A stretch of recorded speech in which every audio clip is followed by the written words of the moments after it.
Ustaz saya selalu pesan, hati-hati takbiratul ihram. Adakah bacaan takbir yang silap boleh membawa kepada maksud yang lain? Dia kata ustaz dia pesan, kalau awak takbir semayang buat molek. Jadi dia tanya, adakah kalau kita takbir tidak berhati-hati boleh berubah makna? Jawabnya ya. Bahasa Melayu ni macam bahasa Arab juga, bahasa Inggeris gitu juga.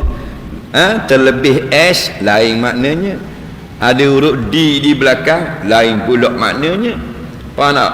Ni kalau kill, K-I-L-L, maknanya bunuh. Kalau K-I-L-L ada E-D pula, terbunuh. Faham lagi? Dia lain-lain bahasa Arab gitu juga. Yang betulnya kita sebut molek-molek. Takbir dia ada dua lapas. Lapas yang kalimah pertama Allah, kalimah kedua akbar. Kalau kalimah Allah saja tak panggil takbir, dia panggil lafzul jalalah. Takbir mesti ada dua, Allah dan akbar. 8 huruf, alif lam lam he alif ka ba ra. Mesti sebut 8 huruf ini dengan betul. Walaupun tak sedap tak apa, nak betul saja. Gua ni Allahu akbar. Betul. Faham? Itu surah betul.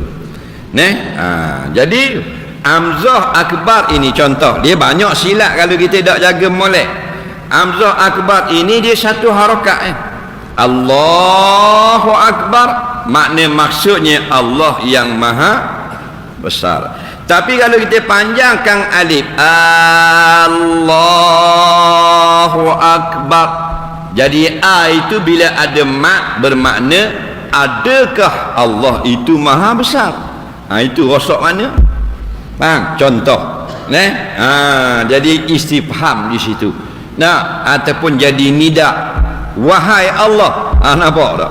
Jadi Allahu akbar, Allah maha besar.